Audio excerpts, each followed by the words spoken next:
To a commercial. We want to let you listen in on his comments here. Let's listen. Than it was yesterday. I do. I think it was a good and productive meeting. It was a candid meeting. And I think we're close. There's a lot of common ground. There were discussions about areas that still are differences, and I think we're making progress.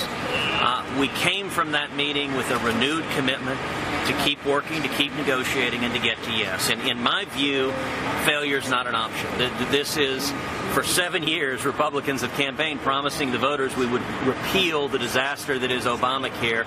We've got to deliver on that promise. I believe we can, and I think we're making real progress. Does President Trump need to do anything else? He keeps getting everybody together. They're not there yet. Do you think that the president should be doing something else? Listen, I think the president was very helpful bringing the conference together and delivering the strong message that we need to get this job done.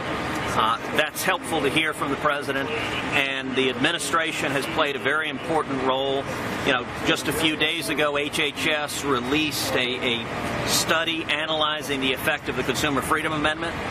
It is a study that shows that the Consumer Freedom Amendment would increase insurance coverage by over 2 million people, and it would decrease premiums substantially by over $7,000 a year. For people who are hurting, that's real money, and that shows exactly what we've been saying for a long time, which is the way you lower premiums is through competition, through market forces, through giving consumers the freedom to choose their own health care that's best for them and their families. What did you make of President Trump's comments to Senator Heller?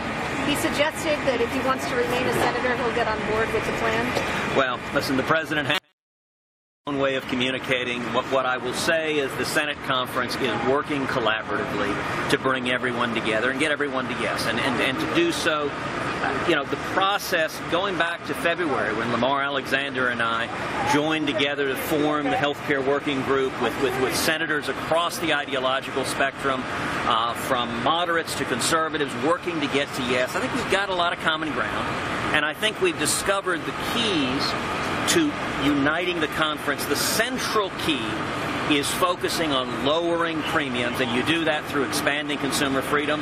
I would note the current Senate bill, not only does it have the Consumer Freedom Amendment that I drafted that lowers premiums by over $7,000 a year, but in addition to that, it also allows people to pay health insurance premiums from health savings accounts. That is a big, big deal. That's illegal under current law. What that means for millions of Americans is your effective premium rates drop another 20 to 30% because you're paying with pre-tax dollars. If we keep focusing on lowering premiums, and I would say in addition to that, on expanding flexibility for governors, expanding flexibility for states, that's the path to getting to yes and to honoring this promise. So, Senator, share the HHS report with your colleagues today, Mr. President. What did they say?